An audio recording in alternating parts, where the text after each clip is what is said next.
دلی کے لال قلعے کی شان و شوکت سے بھری روشنیوں کے بیچ مغل سلطنت کے آخری بادشاہ بہادر شاہ ظفر کی زندگی کے قصے بنے جاتے ہیں۔ 1775 میں پیدا ہونے والے وہ اکبر شاہ ثانی کے بیٹے تھے اور 1837 میں تخت نشین ہوئے، مگر یہ تخت و تاج زیادہ تر نام کا ہی رہ گیا تھا، کیونکہ ایسٹ انڈیا کمپنی نے پہلے ہی مغل سلطنت کی زیادہ تر طاقت چھین لی تھی۔ سیاسی زوال کے باوجود بہادر شاہ ظفر ایک گہرے دانشمند اور فنون لطیفہ کے شیدائی تھے۔ وہ خود بھی ایک شاعر، خطاط اور فنون کے سرپرست تھے۔ ان کا دربار شعراء، موسیقاروں اور علماء کا گہوارہ تھا، اور وہ خود ظفر کے قلمی نام سے شاعری لکھتے تھے۔ ان کے اشعار میں محبت، محرومی اور ماضی کی تڑپ کی گونج سنائی دیتی تھی۔ 1857 کا سال تھا اور بغاوت کی سرگوشیاں دلی کی گلیوں میں گونج رہی تھیں۔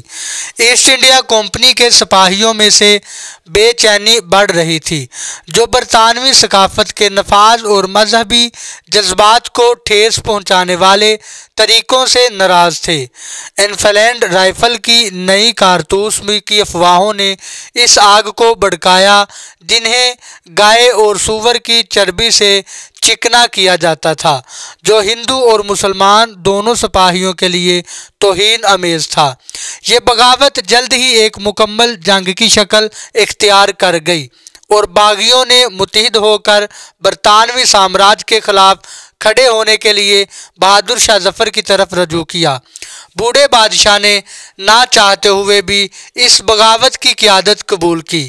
لال قلعہ جدوجہد کا مرکز بن گیا، جہاں سپاہی اور عوام ظفر کے جھنڈے تلے جمع ہوئے، امید کرتے تھے کہ مغل سلطنت کو دوبارہ عروج ملے گا۔ کچھ عرصے کے لیے دلی باغیوں کے قبضے میں آ گئی۔ ظفر نے حالانکہ بیزار اور کمزور تھے، باغیوں کی قیادت، ان کے حکام ہندو مسلم اتحاد اور برطانوی قبضے کے خلاف مزاحمت کی اپیل کرتے تھے۔ دلی کی گلیاں جو کبھی شاعری اور موسیقی کی آوازوں سے گونجتی تھیں، اب جنگ کی چیخ و پکار اور تلواروں کی جھنکار سے گونجنے لگیں۔ مگر برطانوی فوجیں بے رحم اور منظم تھیں۔ ستمبر 1857 تک انہوں نے دلی کو دوبارہ اپنے قبضے میں لے لیا۔ بغاوت کو کچل دیا گیا اور انتقام جلد اور بے رحمی سے لیا گیا۔ بہادر شاہ ظفر کو گرفتار کر لیا گیا، ان کے بیٹے قتل کر دیے گئے اور مغل سلطنت کی شان و شوکت ہمیشہ کے لیے ختم ہو گئی۔ ایک دل خراش مقدمے میں برطانوی حکام نے ظفر پر سازش اور قتل کے الزامات لگائے۔ یہ مقدمہ زیادہ تر رسمی تھا اور آخری مغل بادشاہ کو رنگون برما میں جلا وطن کر دیا گیا۔ اپنے شہر سے دور، اپنے بیٹوں سے محروم اور اپنی سلطنت سے جدا، بہادر شاہ ظفر نے اپنی آخری عمر ایک اجنبی سرزمین میں گزاری۔ ان کی صحت بگڑتی گئی اور دل سے غم بوجھل ہو گیا۔ تاہم جلاوطنی میں بھی بہادر شاہ ظفر کا حوصلہ ٹوٹا نہیں۔ وہ شاعری لکھتے رہے، ان کے اشعار میں غم اور جدائی کی چبھن محسوس ہوتی تھی۔ ان کے سب سے مشہور غزلوں میں سے ایک لگتا نہیں ہے دل میرا ان کے گہرے دکھ اور بے وطنی کے احساسات کو بیان کرتی ہیں۔